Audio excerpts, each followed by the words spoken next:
ladies and gentlemen, we just had a great banter, and I wasn't recording. So we're going to start this all over. Ladies and gentlemen, welcome to the SBI podcast. From voicing a loudmouth legend on Hey Arnold to starring as Matthew Brock on the Emmy-winning Picket Fences, this guest has made his mark early. He brought quirky charm to Eerie, Indiana, showed up in classics like The Fresh Prince of Bel, and added his voice to shows like The Wild Thornberrys and Batman, The Brave and the Bold. He even stepped into the gaming world with roles in Call of Duty and Lost Planet. Whether it's animation, drama, comedy, or video games, he's done it all, ladies and gentlemen. Please welcome Justin Shenkarow. Woo! That was awesome, man. I love it. For the second time. That's it. Second time. It's even better. When I hear it the second time, I mean, I get goosebumps. Well, it's like a voiceover run. You know what I mean? That's the first right. time you do it, you flub it a little bit. Second time, you get it right. It was dialed in. It was perfection. Absolutely amazing. No, I'm stoked to be on the show. Thanks for having me. Man, bro, this is a blast. No, this is incredible. Thank you for being here. Of course. So you were just telling me, once I realized that I wasn't recording the audio, you were telling me that when you did Picket Fences, you were working with Don Cheadle. Yeah, because we were just talking about how, as actors, we could represent ourselves. I mean, agents and managers, God bless them, they're great. They can be a wonderful, obviously, asset. But we were just saying, it's like, hey, you got a part. I want to do the part. Like, let's just link up. You're the producer, I'm the actor. We can make it happen. But of course, we have all these other folks in the middle who they have to speak to, and then they contact us, and then we finally get in an audition. But I was talking about Don Cheadle because we worked together on Picket Fences. You work with him on House of Lies on Showtime. Incredible, bro. Great show. Brilliant actor. Brilliant. And that's what I was saying. I told my dad when I was younger, I was like, because every young black guy want to work with Denzel Washington. I still want to work with Denzel Washington. Sure. What are we talking about? It's Denzel Washington. Yeah. But I feel like Don Cheadle is one of those names that, especially at that point when I was younger, I felt like was slightly overlooked in how great he was, and like how much it's like, no.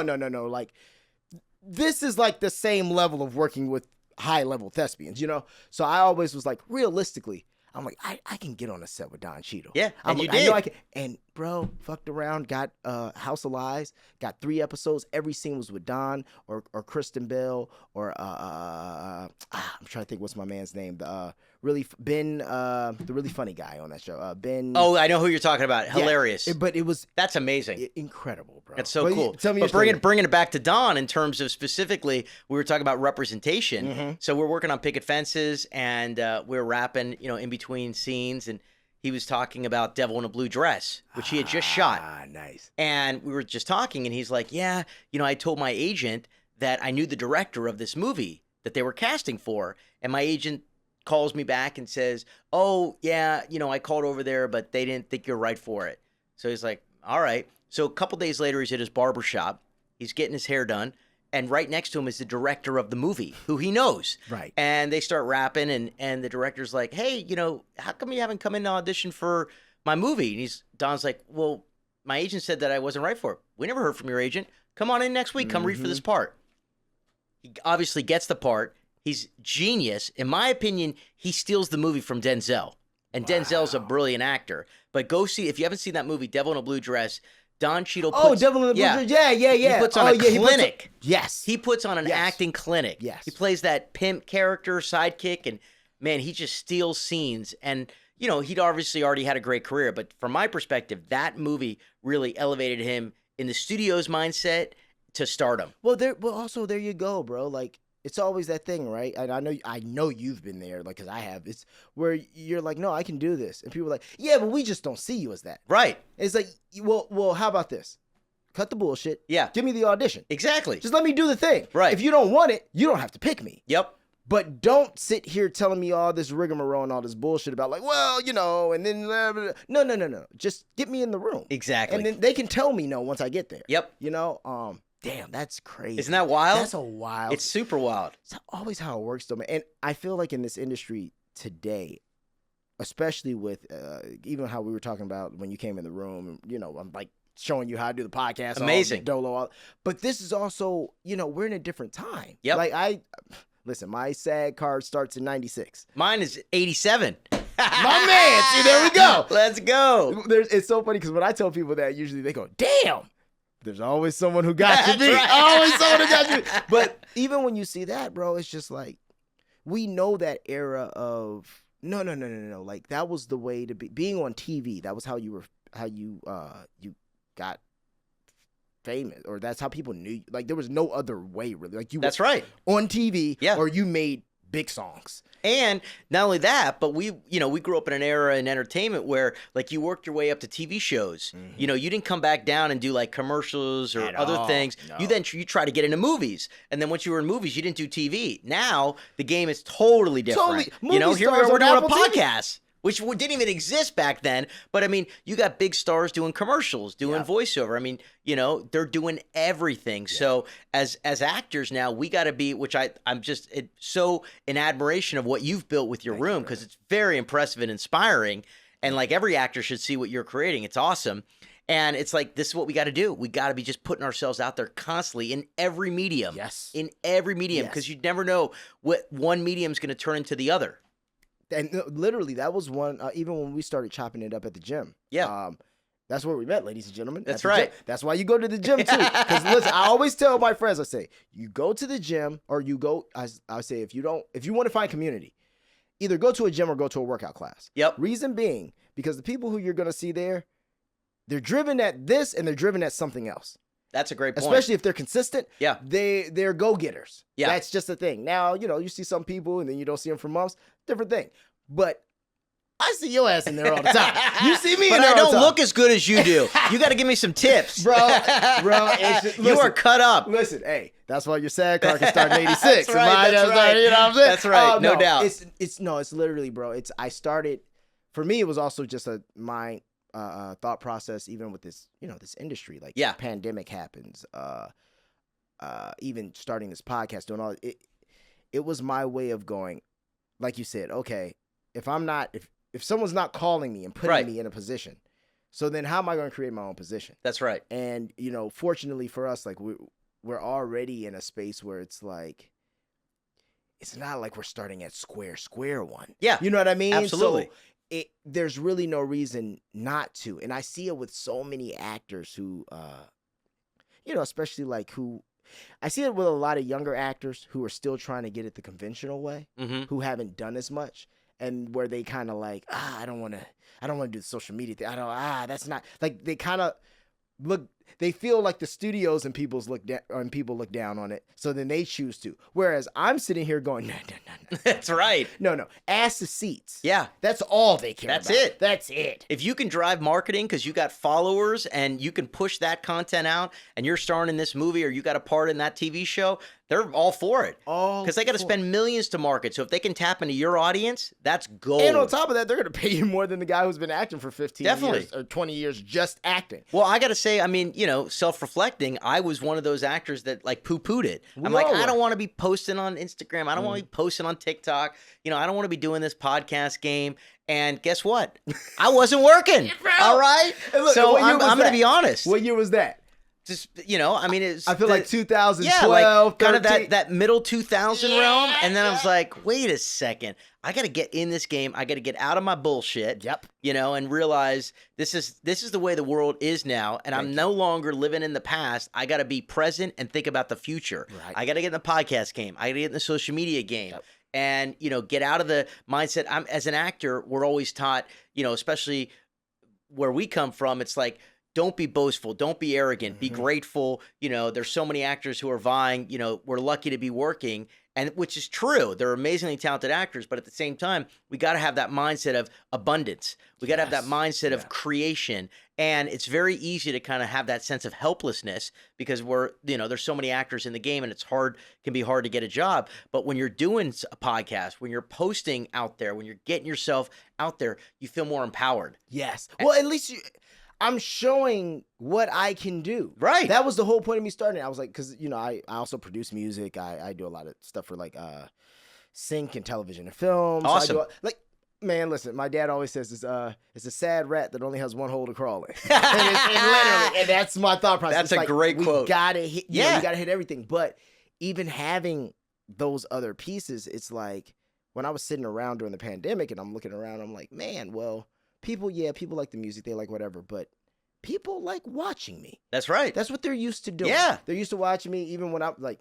when I was younger, had a show on. You remember UPN? Of course. Yeah. UPN was great. Bro, it was great. I had a show on UPN called Guys Like Us. Nice. It came on same time as Malcolm and Eddie and Moesha and all. Rest in peace, Malcolm Jamal Warner. But horrible, all those shows. You know what I mean? That golden era of like black television in the 90s. I was actually just talking about it because on my podcast, which you're coming on, we just had one of my best buddies, Jamil Smith, who played Gerald on Hey Arnold. Oh, he's one of my best friends. That's fire. And it's great. You'll love that episode. You'll come on. We'll talk about your whole world too. And in fact, is that you got his Funko Pop right there, brother. You don't understand. That's hilarious. My obsession. That's why even once we started having the conversation, like you don't know how much I love Hey Arnold. Like that's was awesome. There's so many pieces of that show I respect it. First off, like we're talking about a show for kids that was opened with one of the coldest jazz tunes ever, and it worked. Yep. You know. Second off, it's one of those shows I've watched when I was younger and got one perspective from it, and then I watch it older, and then you start looking and you're like, damn, there's a lot of things in here that's kind of like. Not as kosher as they seem when you're a little kid. No, it's like they don't. Real show. It's real. Actually layered. It's actually like, man, like even you start to realize as you get older too, it's just kind of like, oh, right. Like you just think grandma and grandpa are just hilarious when you're a kid. And then you get older and you're like, damn, they are really raising this kid who lost his parents. That's right. You know what I mean? He does live in this random boarding house in New York with mad random people who are kind of like screaming in between walls. Yeah, I don't know. I don't know how to do it. Right.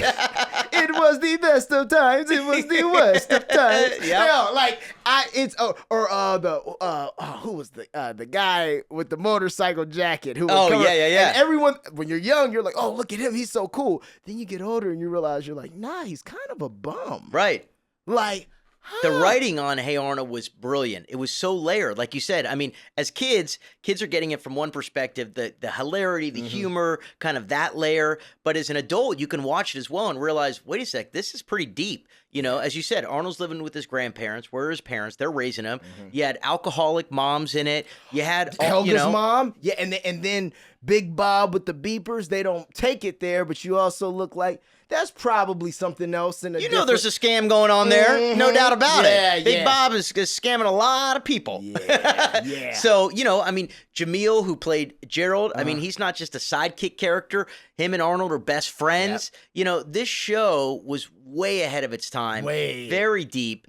I don't know if a show like that could be made now. And the writing on it was incredible. You have Craig, who's the creator. You had a gentleman named Steve, who, rest in peace, he was a brilliant writer on the show, and he passed several seasons into it. But, these guys and the whole writing staff, they grew up with 50s and 60s music, 50s and 60s TV shows, sci-fi, pop culture of that era that they were enamored with, and they infused that into the show from, Jim Lang creating and composing that opening jingle, which is amazing. That jazz, to Arnold's bedroom, which is just sick. Oh, bro.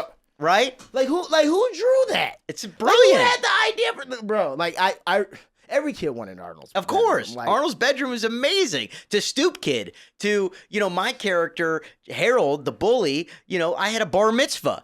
I remember that. I mean, I got Jewish kids still now coming up to me and being like, that's insane that they did an episode about a kid having a bar mitzvah. Yeah. I don't even know if in cartoon land, if they've done that since. Damn, we're talking like the early to mid 90s, thinking and doing that, having representation for people. You're so right, because I never, the way you just broke down the bar mitzvah, I never even thought about the simple fact of like, yeah, you're right. In the 90s, and Arnold's best friend is Gerald, and Gerald is not a side character. No, not at all. Not at all. Not at all. Wow. Yeah. Yeah. Right? Yeah, that would be kind of different these days. It'd be like, oh, we see Gerald once every 3 episodes. Exactly. Yeah, wow. No, he was a star. He was a star with Arnold. They were, a fully rounded character with this whole backstory and everything that he lived. And then his brother, his family. Oh, exactly. I remember all of that. Yeah. And each one of the characters, Harold, my character, I had Elliot Gould played my dad. Oh, really? Who was great. Awesome. I mean, we used to bring in, by the way, who played Grandpa?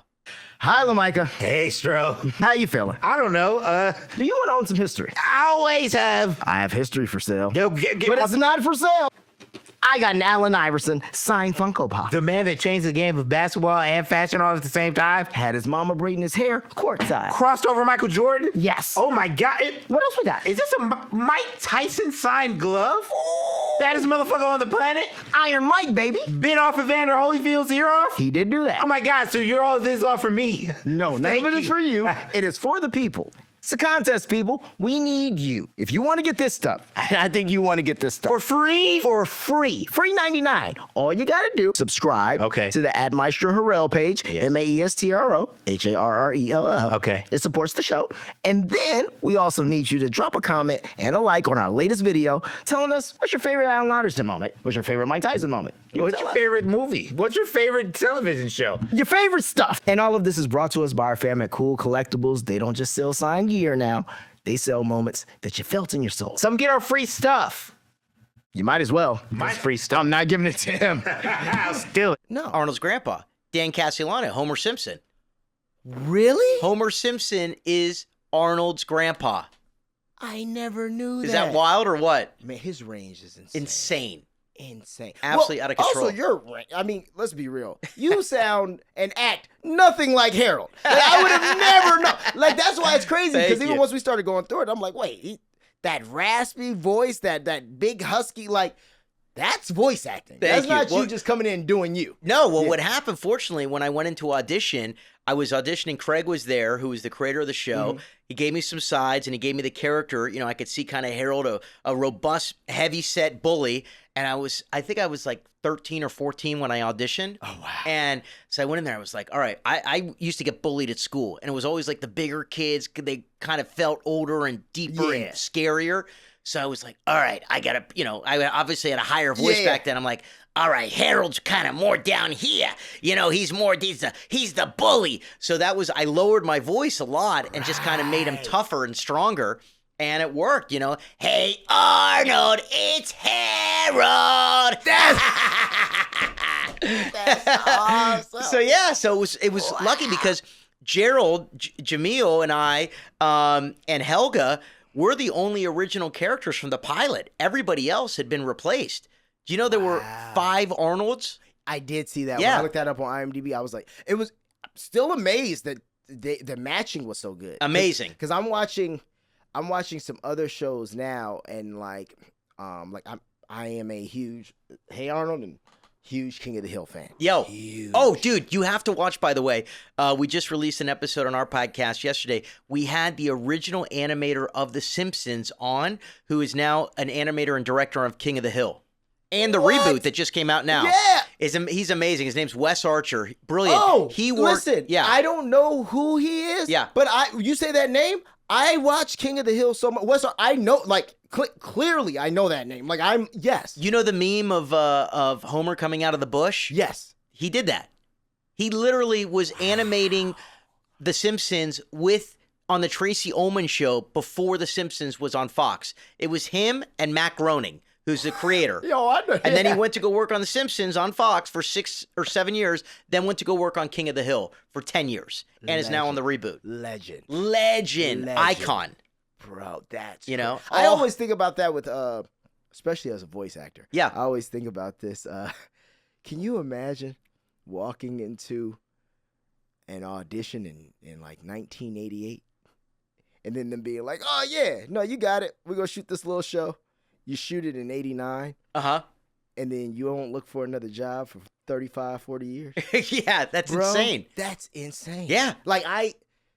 It's the dream. Well, I mean, we also had one of my good buddies, Walter Jones. You know Walter Jones? The original Black Power Ranger? Hell yeah, that's my boy. Yeah. That's my dog. Yeah. Amazing actor.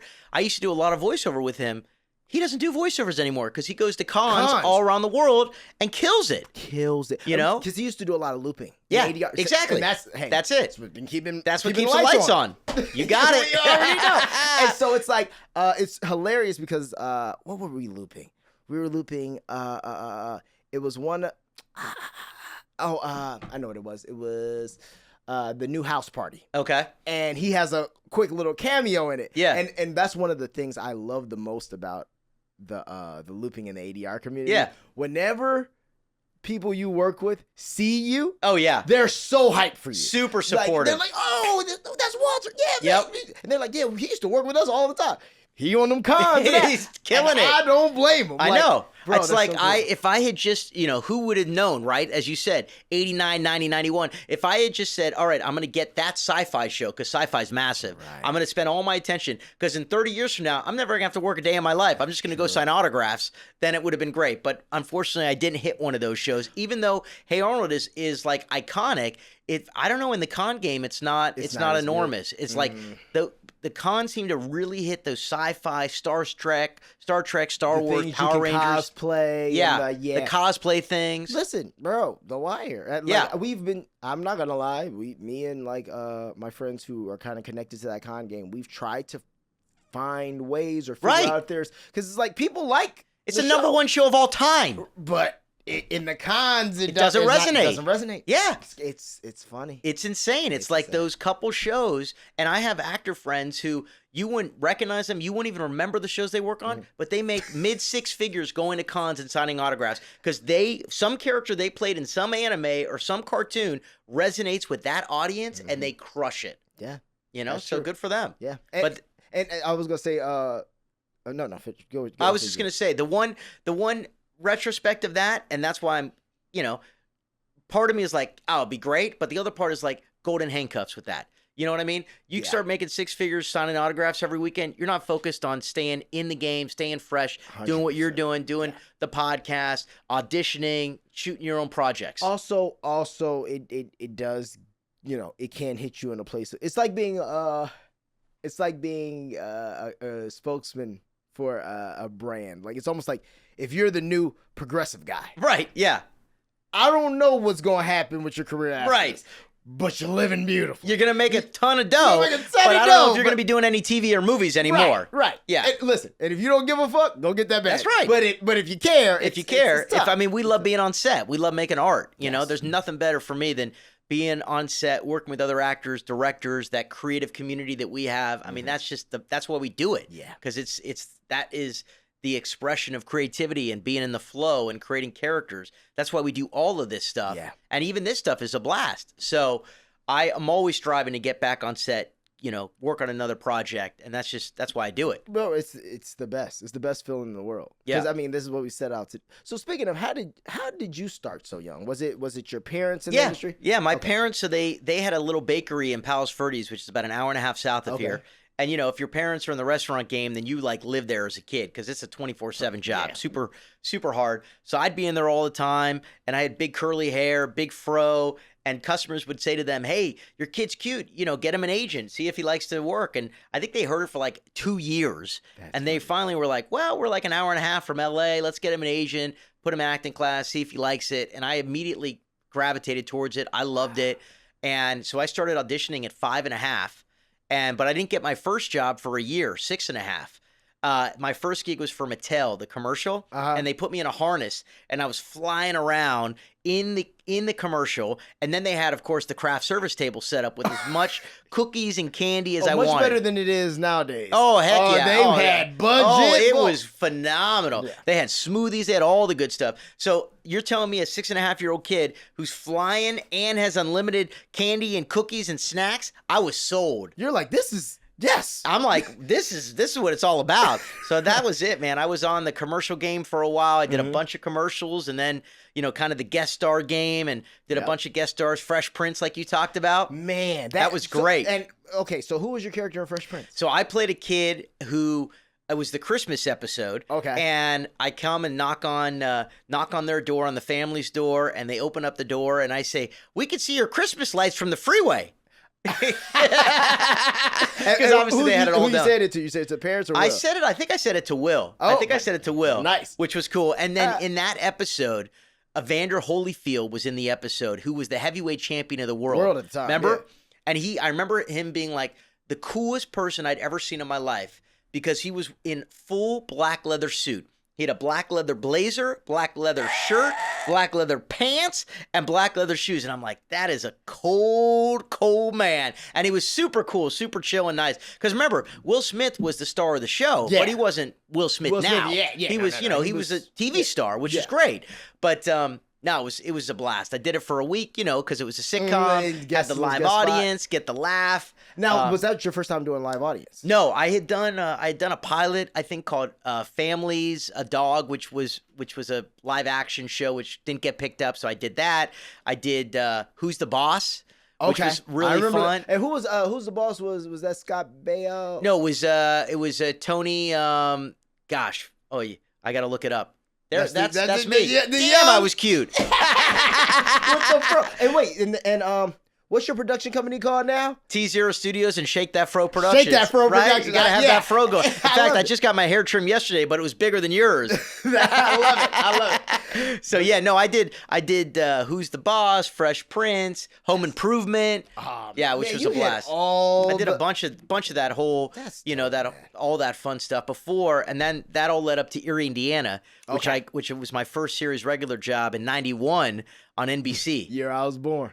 So wait, best year ever. How were you? Best year ever. Look, how were you then? I was 11. 11. Nice, so there nice. you go. So Eerie was one of the most incredible opportunities and projects I ever worked on. I just loved it. It was such a family show in terms of like the set, the crew, the producers, the writers. We were all working together to create this magical show that we loved. It was on for one season. It's still a cult following. It's Nice. It's like Twin Peaks for kids. It inspired Stranger Things. It inspired Gravity Falls. All like the creators of those shows. Got you. It was way ahead of its time. It was a brilliantly done show. And at the time, politics at NBC, they brought in a new president, and that president got rid of our wasn't show. feeling that, He wasn't filling the show. He It wanted something happens. else, and so we got canned after one season. But it was an amazing series. It's all it always feels like it's same problem with The Wire. It's like a lot of shows that are the catalyst for the things that come later. Right. A lot of times didn't get the love because they were too ahead of their time. They were way ahead of. I mean, The Wire is the best show of all time in the Thank you, history of television. Thank you, man. Inspired. I mean, pretty much every show that's out there. That show should still be on. Yeah, but Right? Yeah, but HBO wants to cancel it every year. That's right. And it's same with even when you look at like, I feel like, well, you remember Oz. Yeah. And I feel like when HBO did Oz, they just changed the game on what TV was. Mm-hmm. You know what I mean? Because no one had ever seen the shit happening on Oz. And, Right. And then Oz also really went left because they started doing musicals and all kinds of shit. Like, it just was like the first of its kind. They were figuring it out. Yeah. Then I think they kind of, after that, they kind of honed it in and figured out like, okay, so we do this dark, gritty TV. Right. And then you had The Wires. But then don't forget, The Wire was really was based off of The Corner. But The Corner didn't really get any love. Yeah. You see what I mean? Yep. But I guess David Simon had figured out like, okay, well, how do we make this a little more TV? Right. And then was able to figure that out.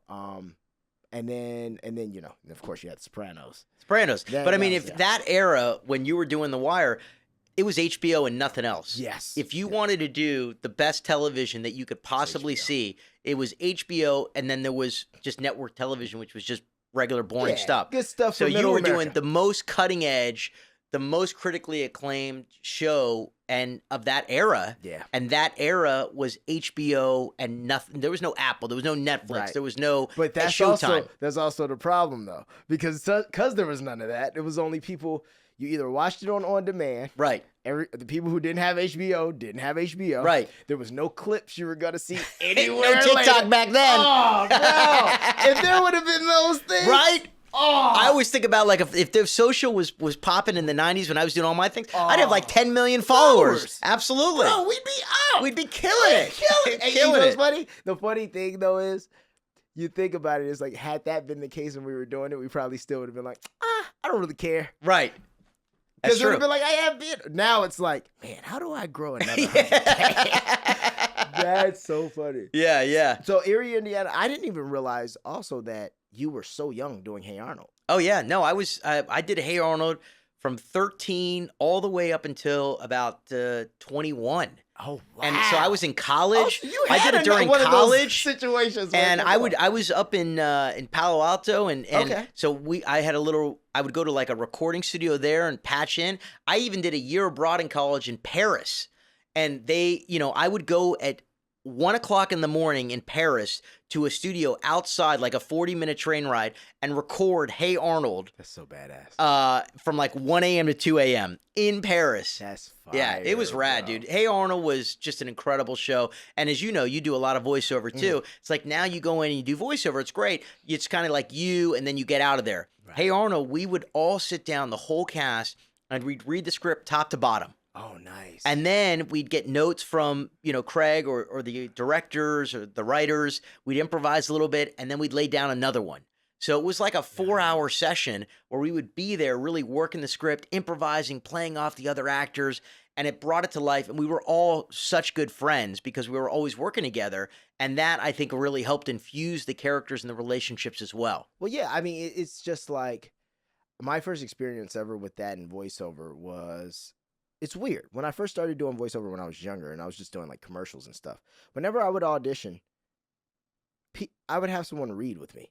Mhm. And then at a certain point, they just wanted just one side of it. Like, Yeah. they didn't want readers with you. Right. And then once I got into the looping game, which was literally, I want to say I got into looping literally 2020. Oh, And the wow. reason it happened was because, I missed the golden years. No, when so- those, yeah, when those yeah. residuals were Oh, man. But- In fact, speaking of, I was just at a friend, Karen Huey? Karen You ever Hill. work with Karen? She's I don't think so. fantastic. No. Amazing actress. Okay. She had a little barbecue thing I went to yesterday, and there were some other loopers there, and this one woman who is a coordinator Okay. who I'd worked with like a smattering of times, but I mean, she killed it. She Right. had all the sitcoms, Oh. which was like a joke. Oh, You go in yeah. there for 30 minutes and you're out. Brother, Yeah. I did. I never got in that I game. You did got in that? Grownish. Oh, my God. What a bro, joke. I only got what did I get? I didn't get all 3 seasons. One of my friends got all 3 Yeah. seasons, but I got like 1.5. Oh, that's seasons 'cause amazing. I Insane. I look back and I go, wait. So if you're on, then I got people who tell me they're like, yeah, well, I wake up and I do like Chicago Med and Right. Chicago Fire, Yeah. and then I go over to, and it's like, so you in there for like, sometimes you walk in and they go, okay, so we're gonna do 2 episodes today, That's right. and you're Crazy. there for an hour. And then she was saying, so she has a place here and she moved to New York. She's in her 60s now, and she was saying, she's like, yeah, I got out of the game because I was there during the golden age when residuals were just crazy because they've fallen off a cliff. Oh, brother, A I know. cliff. Well, because here's the thing, you're not getting, like, how much I'm really gonna see from Happy Gilmore too. Right. How much I'm really, it's on such a large platform. That's and right. And we know how the residuals don't work the same on Netflix and Apple. The Not way at that all. They worked on CBS. No. And NBC. No, That was it. The network is the best because every time they air it, you get paid. paid. And paid, like really paid, paid. And yeah. the streamers, they pay nothing. Pay nothing. They pay nothing. So, Damn, I met one guy. He's been looping for years, and he was like, back in the day we used to get residuals for Blockbuster too. oh, And I yeah. was like, Yeah. wait, what? And he was like, yeah, I did Purple Rain. I said, Wow. Because think about it. You get paid on when it would air. Yeah. Then like on the movie side, when it would come out, then when they would sell it foreign, then when they would come out on VHS or DVD, then when it would get sold to like the airplanes, right? Oh, right. Think about that. Oh. Think about that. And then when it would get sold to like cable, like AMC or see it. TNT or TBS or Yes. whatever it may be. So there were like 7 or 8 different ways that somebody would get paid. And Now then, all that's gone. and then you gotta think it was a less saturated market too. Of so there were course. fewer loopers. That's right. So now it's like you doing 2-3 a day. Yeah. You doing or at least 5 days a week. Right. Yeah. Crazy. Oh no. I mean, I know looping actors who are worth a fortune. Oh yeah, no I'm saying. Yeah, Fortune. same. And you're like, damn, that's Yeah. Hey man, that's amazing. It is. I mean, it's crazy too because so I got in 2020, but the only reason I even was able to get in was because all the older actors Uh-huh. didn't have home setups. Oh, that's right. There you go. And so they were like, well, you can't come in. Yeah. And a lot of them was like, so what do I need? Interface and a what? And I'm over here like, no. I got a full I got studio. it. I got it Holla hooked at you. up. And so that got me in the game. That's great. Got my feet wet. I Yep. started learning the ins and outs. And then, and then fortunately I was able to keep riding with it. Well, you were after. talented. They wanted to bring you back. Yeah, thank you, brother. That's great. But it's also crazy because going back to what you were saying about Hey Arnold, how you guys would run through the script as a group or whatever. That was something I realized too, because don't get me wrong, I loved being able to do all the voiceover stuff from home. And Yeah. you don't have to go to. But once you get in the room, and you have like 4 or 5 people working together and Totally different. you start to realize, oh no, the flow is Yeah, that's why, I mean, the game of like auditioning at home without a reader, you know, having to self-direct yourself, it's tough It's a lot because tougher. we're you know, built in a way where we want to play off one another. We're going to grow, we're going to respond better, we're going to have more ideas. It's going to spark kind of concepts. That's how we're built as actors. We're not built to talk to the wall and the wall not to respond. You know? So I'm always much prefer being in a group with actors, whether it's voiceover, ADR, cartoon, on set. I mean, it just that's the magic that we kind of create that together. Improv. Yeah, you kick me something, it's like, oh, I wouldn't have gone that way, but I could follow it up. That's and right. Vice versa. Yeah. It does show you too. Whenever I'm working with like, you know, real vets like yourself who've been doing it for years and years, it always amazes me too the diversity in their thought process. Because even when because you know, I try to challenge myself, and sometimes it's like, okay, this is the easy cue, but like, what's something that still makes sense here that's not the typical, well, it's so hot out here today, but right? Like, come on, like, what's something that could be? And sometimes you see the things people come up with, and you're just like, damn. Or people who are elite before AI, right? Elite with, oh, we need some hospital PAs. Yep. We need some, or we need police radio. Yep. There's some people I see do that shit, and I'm like, oh no, you're different. Yeah. Like you know this stuff. And like I said, before AI. Right. Like way now before. it's like a little bit easier. You know, yeah, of course. No, I mean, I used to spend hours and hours researching and bringing like a lawyer with binders full of stuff. Yep. You know, I mean, that's just how you had to do it. Because you do a CSI or you do a Chicago Med or, you know, you do some crazy FBI show with some doctor you know, in the back talking exactly. about, cardiomyopathy. You know, in the right. You got FEMA or whatever it may be, and you're shooting in some other place around the world. You got to know that stuff like you're an expert. That's good. So you just got to How dive did in. you do research before? I mean, how would I do research? I would Google, you know, go down kind of the Google landscape and just go into the rabbit hole of finding a topic. Or I would call friends who would connect me to like Navy SEALs. You know, like I got a buddy who was in the Marines for years. I'd call him up and be like, dude, I got to do this Navy SEAL kind of thing. Can you connect me with that buddy of yours? I'd be on the phone with that guy for like an hour and a half trying to, you know, write down jargon, get that feedback, what it was like to go on this mission and break through and cover that and blah, blah, blah. So, no, I mean, I would talk to people or just kind of go down the Google rabbit hole. But it was a lot of digging. No, I believe it. A lot of digging. Yeah, because even books too. I mean, you know, pull out books as well. The library. Pull out books on topics that were really kind of very technical and obscure kind of things, and just dig in. That's wow.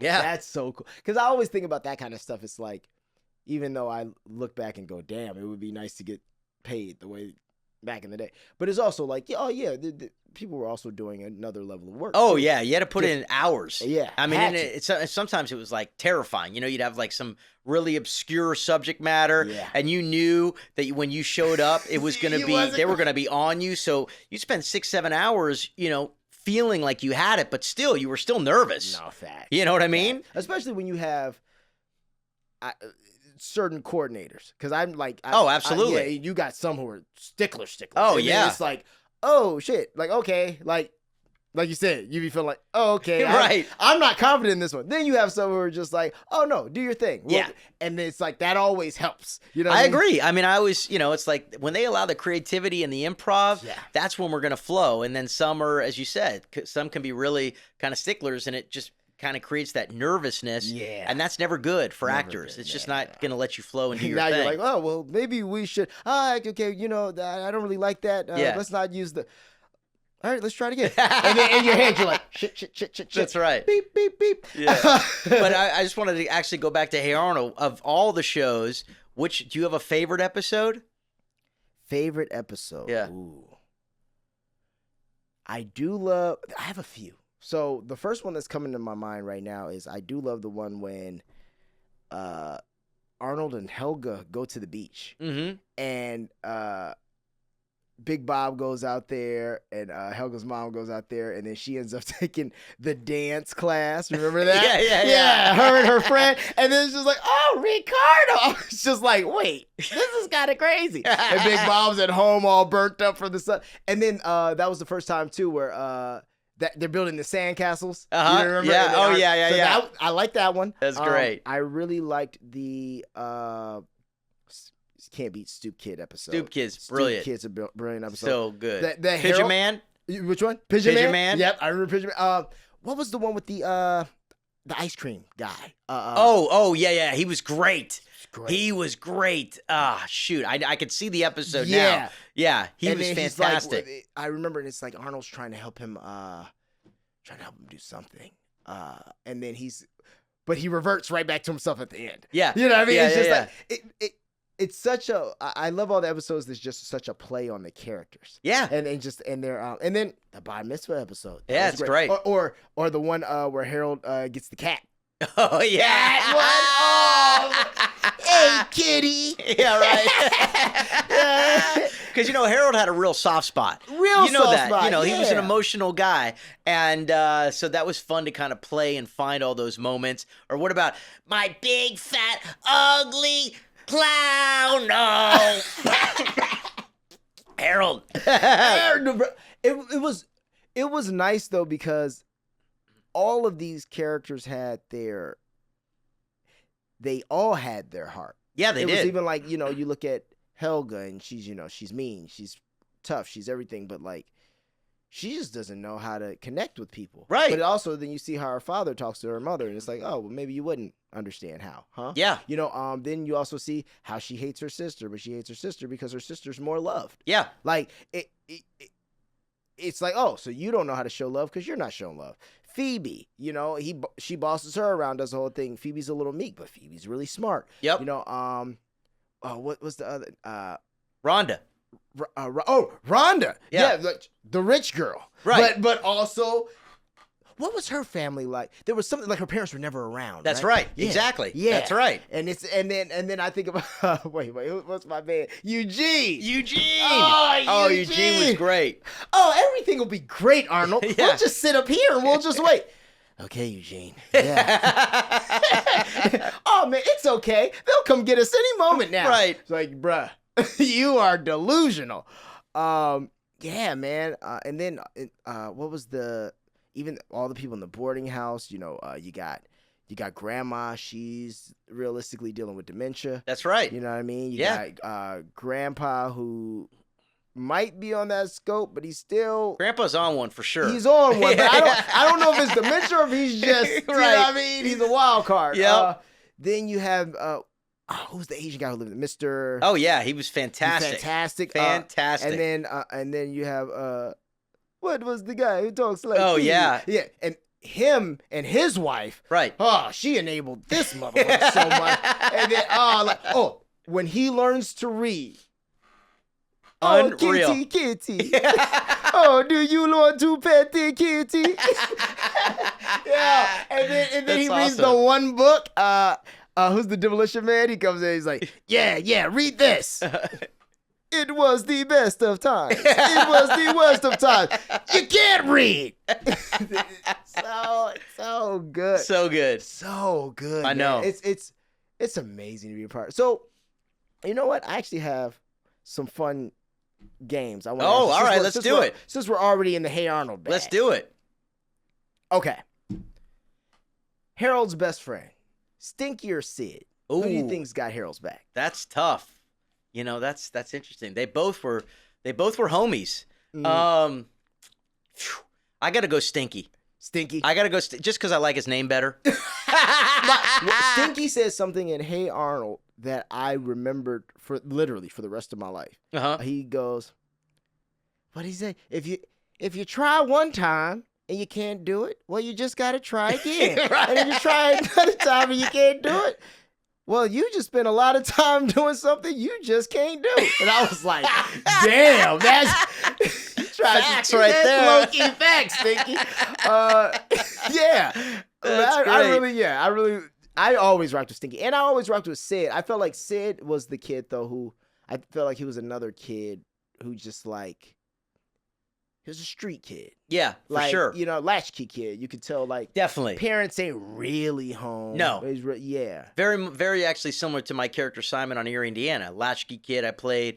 Parents were never around. Glommed onto my best friend and his family. because Right. my family was kind of abusive and not around. So similar kind of character. I love how in that era they wrote real characters. Yeah, 'Cause real people. That's one of the things about TV now and the culture we're in. I just, like you keep saying, when we talk about all these other shows, you're like, well, you probably couldn't make them now. And it's like, yeah, because everybody's in such a PC culture, which, don't get me wrong, it has its perks and it has its positives. But at the same time, like, you lose the depth of, I think it's important for kids to see certain things, but not necessarily understand what they're seeing. Yep. But it translates later. So, it's like, no, I don't think that we should be watching Big Bob hit Helga's mom. No. Right. But at the same time, you identify what that energy is. And then when you see it later in life, you go, huh. I don't like that. Oh, I don't like, something's off with that. Yeah. And then you see the trickle down of how it affects the kids. Right. And you go, oh, I don't like that. What does it mean if like you said, if your parents, if you're the rich kid at the school, but then there's no one at home. That's right. What does it mean? Like, and everybody's dealing with a different thing. That's right. You're sad because your parents aren't home. Helga's sad because her parents are kind of dysfunctional and one's a drunk. Arnold doesn't have any. Right. Yeah. And it's just like, damn. Also, we got to dip a little bit into Recess too. Recess. You play a bully on that too. Yes, but let's play here. Harold's the Hey Arnold game. I don't want to. All right, that's fun. Favorite episode moment. Oh, I gotta go my bar mitzvah episode. You know what? The question was Harold's bar mitzvah speech or goofing off in Harold's kitty.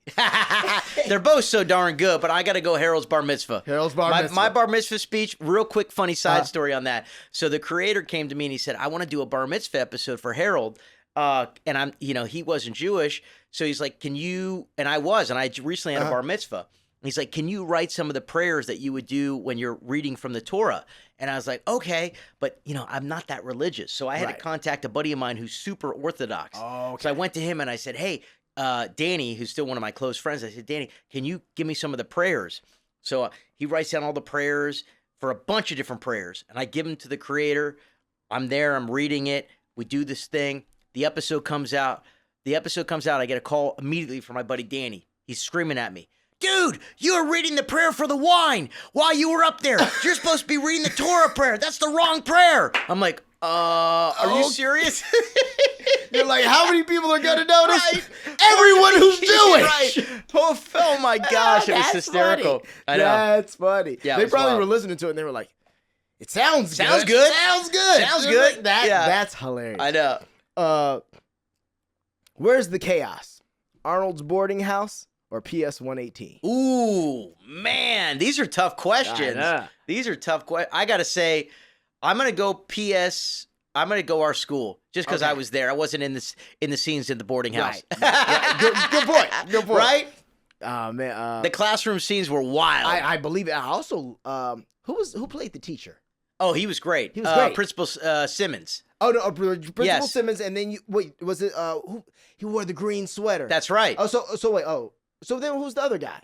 Wait, you got the principal with the big nose and the. Oh, that's right. No, it was what's his name? I forget his character's name, but he was a great actor. He used to come in. I think he was actually in New York. Okay. He coming from New York into LA to record. Wow. Yeah. I loved this. That once again, it's like he didn't do too much. It wasn't like he was one of the all the time you saw him in every episode, but his performance like resonated with me. Like, phenomenal. It was like, oh, this is exactly what I think this would be. Yeah. Like this calm teacher trying to get all these rambunctious kids who come from literally the peak of what you would call the urban inner city. That's right. And he's trying to wrangle them in a public school. Yeah. Crazy. Right. Okay. I got a mixture. Forever role. Play Harold Berman for life or switch to Gelman for Recess. Ooh, that's hard. I'll tell you what. That's brutal. I love both those characters, but I got to go Harold for life. Harold. No, I don't blame Harold you. for life. Also, that has to be once you got to Gelman after playing Harold, right? I think so because Recess was created by Paul Germain and Joe Ansoberry, who were also the creators of Rugrats. They were like 90s kings. I did not know Oh, that. yeah, they were like icons. Oh. They created a bunch of amazing shows, brilliant writers, amazing directors, and I did a few shows with them. I did a Lloyd in Space. Oh yeah, which was a blast, and Pound Puppies. Okay. Which was super fun. That. I never but watched yeah, that. I remember that. No, Recess was great, man. What an incredible cast. It's And great. I got to play, Gelman, who was King Bob's henchman, Yeah. making sure I straighten everybody out at Recess. That was Recess, Hey Arnold, Rugrats. Yep. Wild Thorn. Who did you play on Wild Thornberries? Not Wild Thornberries, Lloyd in Space. Lloyd in Space. Lloyd in Space. I played Eddie, Lloyd's best friend. Okay, right. Yeah, right. who wasn't an alien. But no, I mean, Doug, Wild Thornberries, all these shows of the 90s. I mean, that was the Nickelodeon Disney era. No, but So how you good. said the HBO era? Yeah. No, that was Nick's. Right? Nobody was messing with it. Nobody. Nobody. Nobody. And it was a nice time because I remember even as a kid, it was like Nickelodeon had its space and Disney had its space. Right. And they were low-key selling different things. That's right. So it was like that was why I felt like they could really coexist in that time so well because that was also the first time I ever really understood how much money Disney had. Because when I was a kid, I would watch Nickelodeon. And then, I would, just switch back and forth, and so, the Danimals commercial would come on. Right. They showed all the time. Yep. And then, or a Reese Puffs commercial. Oh, and yeah. then I would, back. And then I would go to Disney. But then I realized Disney didn't play no commercials. I said, wait a minute. Y'all motherfuckers run TV all day. Right. And you only show commercials for your own shit.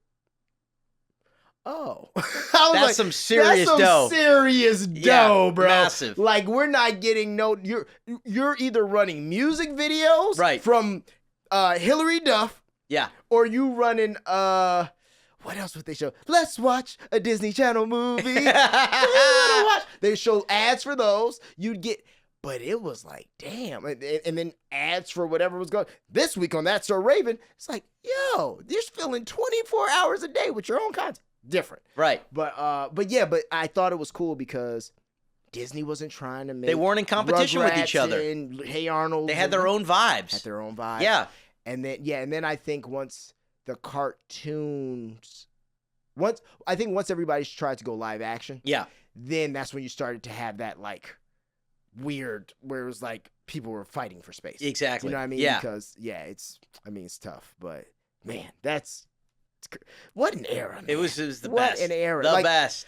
That's one of the things I wish like I never really worked. Like I did the play The Lion King. Yeah. I was young Simba in the Broadway production. Well, the Chicago production. That's amazing. That was incredible. Which, by the way, is genius. I saw it here in LA at the Pantages. Oh, It I was went recently sensational. again. It was so dope. I went to a friend of mine took me to see it at the Pantages when they came back.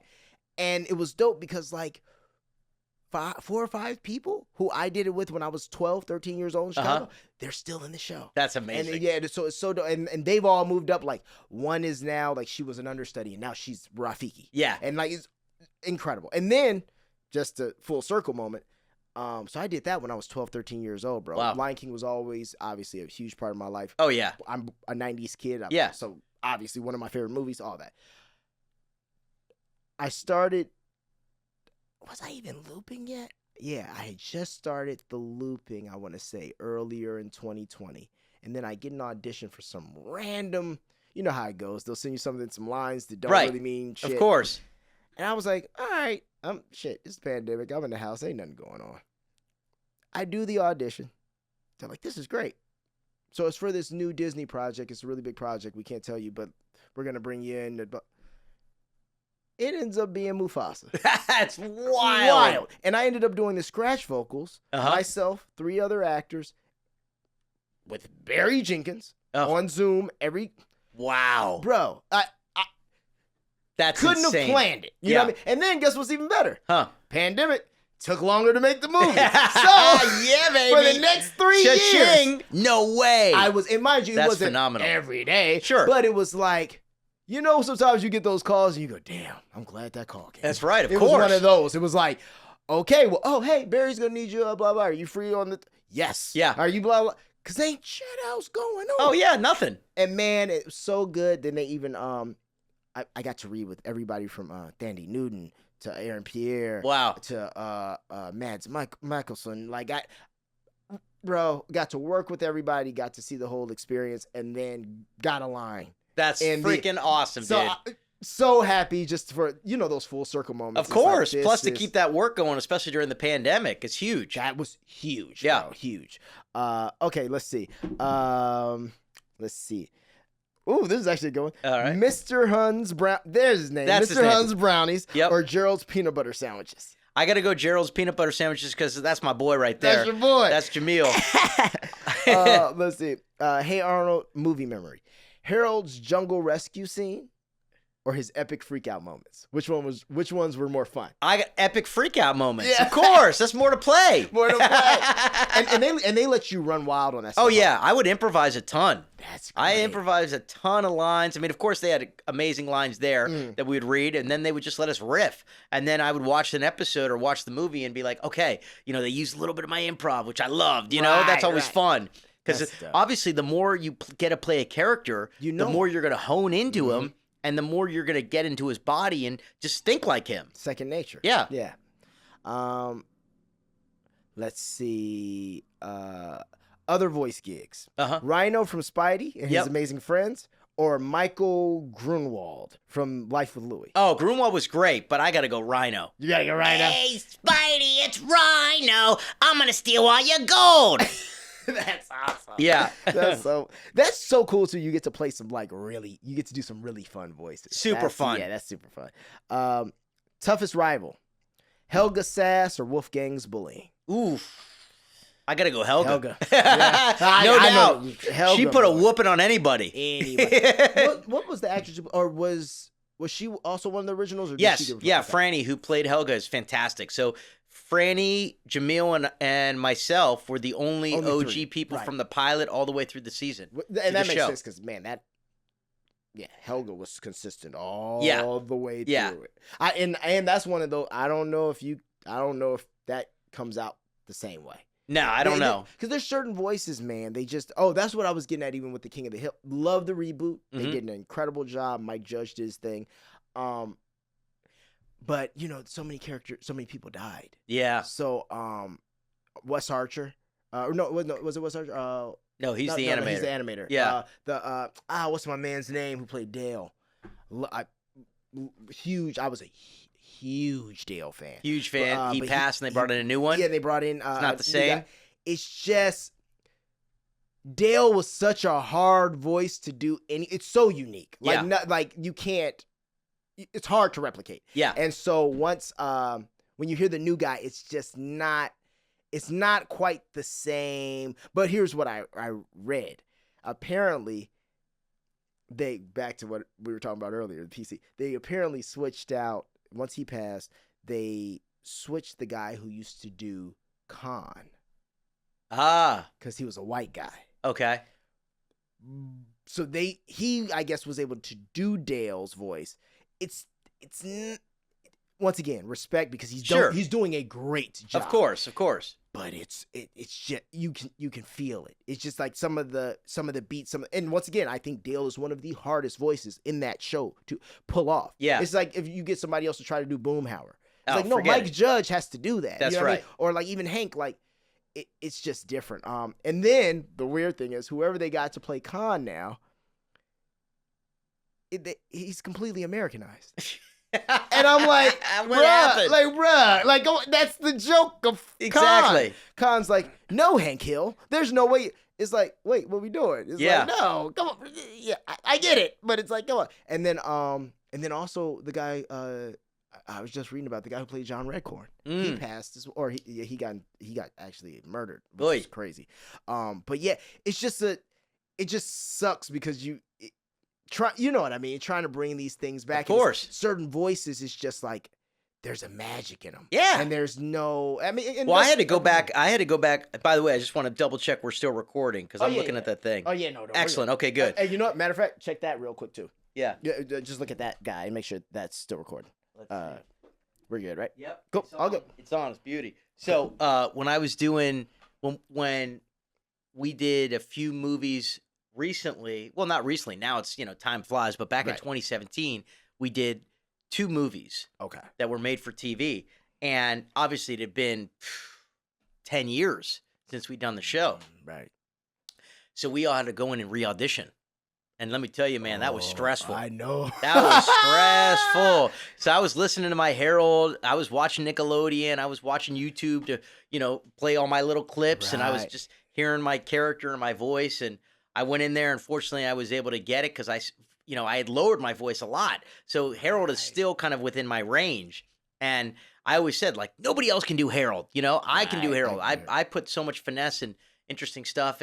But some of the other actors, they weren't able to kind of redo their voice because obviously they were adults. Aged up. So when I went in with my scenes in the movie, a lot of them were with Sid and Stinky. Okay. So I'm like in my 30s, and I got like an 8-year-old next to me and another like a wow. 9-year-old. It was hilarious. Because you're right. Trying to do a Stinky, I feel like you almost might, but it's still high register. But Sid, Yeah. that's got to be a kid. Right. Yeah. Little kid. Yeah. Damn, I never thought about Yep. that. Wow, that's different. Yeah. That's man. Well, though, I feel like that's one of those things that works out to our advantage. Like having a higher voice, even though when you're like younger, you get Right. teased a little bit. Yeah, But your range never completely goes away. for sure. Because we You can know- still play teen. We can Exactly. still play young. That's where that was another thing where the looping came in, Absolutely. because it was like, if they're doing medical shows and blah blah, Yeah. I might not get the call, Right. But when it's a high school Oh. or it's a That's you. it's me. Nail it. And very few people can do that.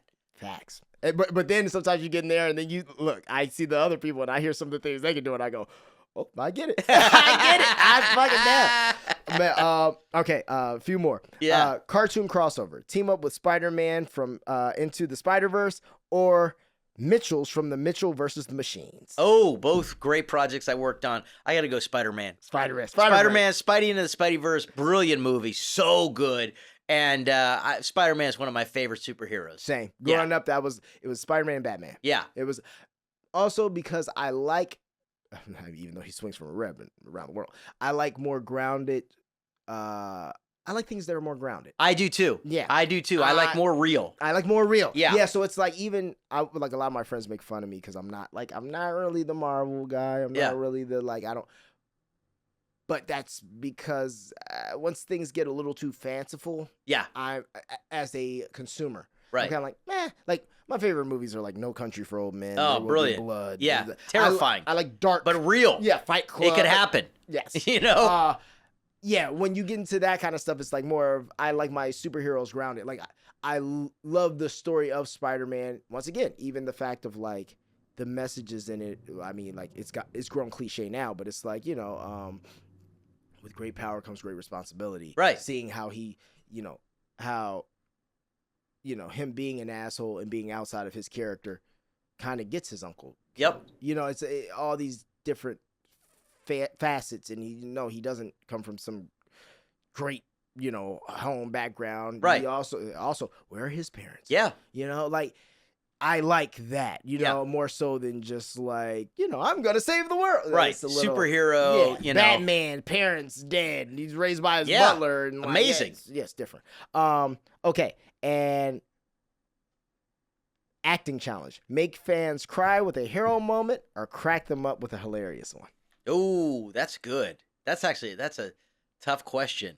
I would say make them cry because I felt like Harold, I could be pretty goofy with Harold and a little bit over the top and a little bit humorous, but those kind of quiet moments where he was really suffering and finally being able to showcase his vulnerability, Yeah. I think those were kind of more powerful. No, I completely agree. Yeah. Yeah, and it not only does it show your range, but it also I feel like it made the fans like Harold. Yeah. Yeah, because that's one thing. Harold might have been a bully, and he might have at times been an asshole, but we all still liked him. Right. And why was he a bully? Because he was dealing with stuff in his own life. Right. You know, why are bullies bullies? So I feel like those moments when we saw his vulnerability, when we saw him, you know, how close he was with the kiddies and, you know, singing and finally having kind of those sweet moments with Arnold, which were rare, but those moments with or the butcher, you know, we really kind of saw him, I remember you that, know, yep. and he took it seriously and he was sweeping the floor and you saw that he was, you know, a really good person underneath this kind of mask that sometimes he would put on to protect himself, right? Yeah. As everybody does. And so I think those were some very special moments that we were able to find and carve out. That's awesome, man. Well, listen, brother, what are you working on now? What are you excited about? Yeah, I mean, I have the pleasure of playing Rhino on Spidey and His Amazing Friends, which is a blast on Disney Plus. So shout out to all the kids out there who love Rhino and Spidey. It's such a fun show.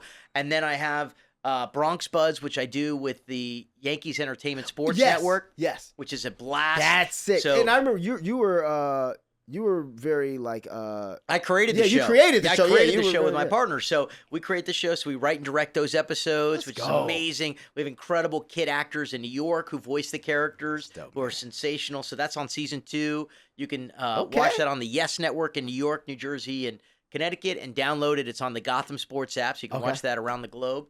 So I'm pumped about that and pumped about my podcast, Established in the 90s. It's all about 90s nostalgia, which you're coming on. Oh, 100%. We're going to talk let about me that know. world. When you back, Absolutely. I'm there. Absolutely. I can talk 90s forever. That's it. That's it. So those are things that I'm super pumped about. I got a pilot that I shot that I wrote last year, which we just finished up post. Okay. So I'm getting that out there. I'm looking for a good EP to go pitch. And then I have 2 projects that I'm producing, which are kind of a little bit on the back burner, but I'm really excited about that are based on true stories. So yeah, a lot going on as we all do. When did you start writing, directing, and producing? Like what kind of not to take it longer, but what kind of what started that bug? It's just we have to. Right. You know, as actors, it's like we gotta be multifaceted. We gotta create our own projects. We gotta have projects that can write that somebody else can come and direct that we can have a part in. The actors that I look up to the most are the ones that created their own stuff that are now, a lot of the A-list actors are A-list because they did that short film that got into Sundance. They wrote that screenplay that they were able to make. They fought through the trenches to make it happen. And, that's part of the game. And when you do that, now you really know all the people on all sides of the camera. Right. And then that also makes it a lot easier to get a job on the next cover. You got it. The network just expands. Yeah. Right? You're coming at it from a different angle and you're speaking to these people on their level versus like an actor, hey, please, will you hire me for this role? No, I'm producing this. You might be a good director for this, or I'm not sure. I'm looking at a bunch of different directors. That's what I was telling a friend of mine. A lot of my friends who are even like in the music industry who were never artists, never producers, but they work in alignment with the brands next to it, or same in film, or they work with the agencies or anything. I notice it's always easier, like you said, to build networks and communities when you're usually on that side than because people, when they see us coming, it's always like, okay, so you want to show us what you can do. Right. And so you want me to give you, where's the give and take? We're the brand. Yeah. Exactly. Right. How can you help me? There we go. That's it. And that's as an actor, we're like, hey, please hire me. Please put me in your project. And the person on the brand side or the network side is like, okay, great. What do you do for me? So versus when you're on the creating side, when you're on the producing side, it's like, oh, I'm going to scratch your back and you're going to scratch mine. And we're both going to work with each other. So it's a give and take relationship. And it takes it kind of out of that helpless, needy role of like, please hire me to, oh no, we're going to work together. We're going to collaborate. We're going to build something. We're going to build something where we're all going to benefit. Well, listen, Justin, I think people are going to learn a shit ton from this interview. Thank you so much for making time, bro. Of course. I am a huge fan. Oh, thank you. You too. Man. Keep up the great work. Yeah. And let's keep building. Let's keep building. Let's keep building. We out, y'all. Thank you for coming through. Peace. Thanks for having me on the show. Hell yeah, man. All right.